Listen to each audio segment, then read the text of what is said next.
Hey guys, this is Katie. Welcome back to my channel. Today we're going to be doing something a little different and I'm going to be doing my first ever discussion video. So there's been a lot of controversy going around in the booktube sphere as of late, especially in terms of young female creators and being too overly excited and liking YA and all that stuff. And Sydney from Read with Cindy did just like the perfect response video to that, and I will leave a link to that there. I was so happy to take a part in this project and it just makes me so emotional and like fills my heart with joy, but also is hilarious at the same time. So please go watch that if you haven't. Kind of as an offshoot to that, like not directly relating to that whole situation, but just as a general thing and things I'm thinking about, I wanted to do a discussion on how there's no right way to be a reader. So I'll start off with my own experience. I always was reading when I was little. I used to get in trouble in elementary school for reading a book under my desk when I was supposed to be doing work. And my parents, I remember, told me that the teacher was like, I don't want to get her in trouble for reading, but like she has to do her work. I just wanted to read books. My whole entire life, like reading has always been a part of it. When I was little, and obviously I just discovered Harry Potter and like a whole new world opened up. And then there was a time, my freshman year of college, where I really wasn't reading at all. I was just so overwhelmed by everything that was going on that I just didn't pick up a book for a while. And then the summer after that, I started getting more into reading, and for a while I was just basing my reading on what book to movie or book to TV adaptations were coming out. So I read like a lot. I read all of Game of Thrones, Outlander, and The Handmaid's Tale, like a bunch of stuff like that, and that's how I was finding my literature, and also just like browsing on Amazon and seeing what sounded good. You know, that reading pace like wasn't very fast because I was still in school and I was just picking up a book when I had free time. You know, it was just a hobby that I enjoyed and I loved. And then I graduated college and I kind of had this big space of time where I was trying to find a job and I was taking a break. I had a lot of downtime, and I've always had the ability to devour books. Like I read Breaking Dawn in like one day, I read Harry Potter and the Deathly Hallows in 2 days, but I was truly like devouring books for like months, where I just like was reading like so fast, and just couldn't stop because I loved reading so much and I really had nothing else to do. So like all day I would read, and then at night I would read, and I was reading through so many books. If you look in the beginning of my channel, I had a book series talking about all of the like a two-part series talking about all the standalones that I read in 2018 up to like the part where I started my channel, and all of the series that I read, kind of like as a wrap-up of 2018 before I had started my channel, because I wanted to talk about all the really good books that I'd read. And you know, in this time is when I discovered booktube, probably like around March, which I've been a reader for all this time and I didn't even know that this perfect little niche of the internet existed, and that really inspired my reading. And I started making reading vlogs and like just doing wrap-ups and TBRs, and it's just like all fun. But now I started a full-time job and I'm an adult, and downtime is not as much as it was when I was at home. I totally don't mind it because I was just really bored when I didn't have a job, and I love working and I love what I'm doing, but it's definitely harder to keep up with reading. And I feel like there's this booktube reader culture where it almost feels like you have to be reading like a ton because that's what other people are doing, maybe like keep up with everyone, even though that's totally not the case. Like this is not something that other people are pressuring me into feeling by watching their videos. It's like those are their lives and like that's just what they can do, and then it's like kind of like this self-imposed pressure. So it's not anything that anyone else is doing, because obviously everyone has their own lives and kind of like their own way that they can fit reading into their schedules, and just everyone's at different places in their lives. So some people have time to just read a lot of books like I did when I wasn't working, and some people are busier. They, you know, they read what they can, blah blah. Also, like the pace at which people read is different. Some people are really fast readers, like I'm a pretty fast reader, but some people are slow readers and it just takes them longer to finish books, and that's totally fine. But again, there is like this self-imposed pressure that you see by just watching all of these videos that are hauls, TBRs, wrap-ups, and then you start to make yourself feel like, oh, like what if I'm not doing enough? And in the first few weeks that I've been working, I've been starting to feel this like stress. Oh, what if I'm not reading enough and like I can't sustain my channel because I won't have enough books to talk about? Like in August I read 17 books, which is absolutely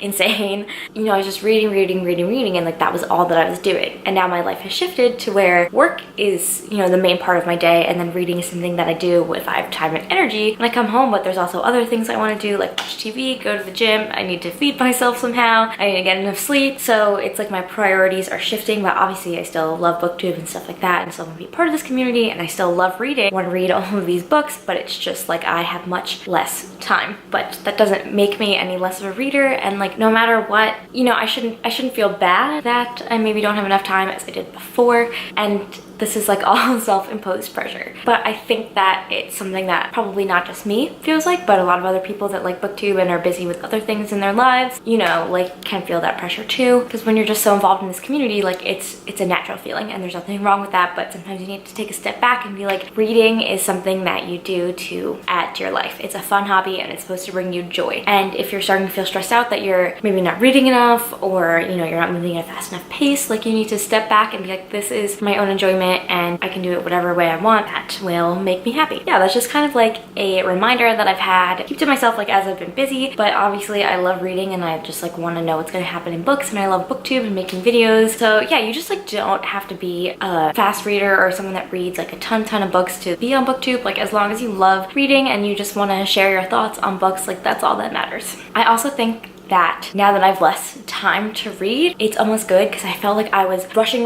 through all these books because I wanted to read and I had all the time in the world basically to read. And sometimes you rush through books and you don't get to be as absorbed in the world as you would like to be. So like for example, The Raven Cycle I read in like 3.5 days, and I think back and I don't even really remember what happened that much, just that I couldn't stop reading because I didn't spend enough time that it's like solidified in my memory. And so I think that it's almost good to take a step back and take your time with books. For example, when I went to V.E. Schwab's book signing for Vengeful last week, and she says how sometimes readers will come up to her and be like, oh, like I loved your book so much I read it in a day. And she's like, oh, well, it took me 3 years to write it. So it's true that sometimes, you know, you want to read a lot of books and you won't have time to read all these books, but sometimes it's just better to immerse yourself in the world for a little bit longer and not rush through it so that you can really just enjoy the experience. Then also, this kind of goes in the different direction of there's no right way to be a reader, that, you know, hits on the points that Cindy's video and BookTube's whole reaction to this guy's awful BookTube newbie tag about how people are constantly putting down YA literature, and how, you know, if it's something that young women predominantly like, you know, others are going to be really quick to put that down and just like validate it as something that's not like, oh, like young girls like it, like that's not cool, like that's not real reading, it's not real books. I'm just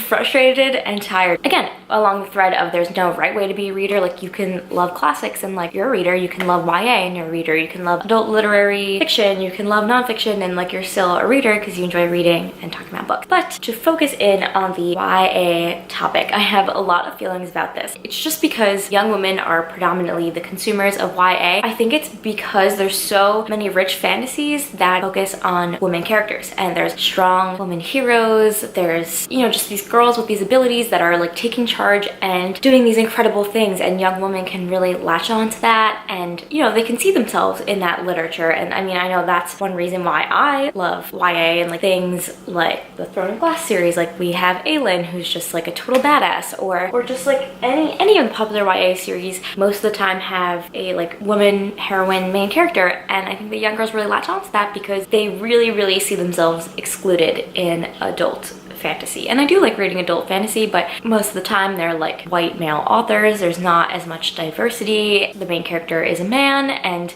you know, like I don't mind reading those, and you know, I think they're fun and I like reading them, but it's just not the same as like seeing yourself represented as a young woman like in these fantastical works. And it's just more of an open and welcoming space, whereas like, you know, like the adult fantasy again has just been like dominated by these like white male authors for just so long, and it's, you don't really see many adult fantasies that have like the main character is like a woman. And I mean, if you know of any, like please let me know.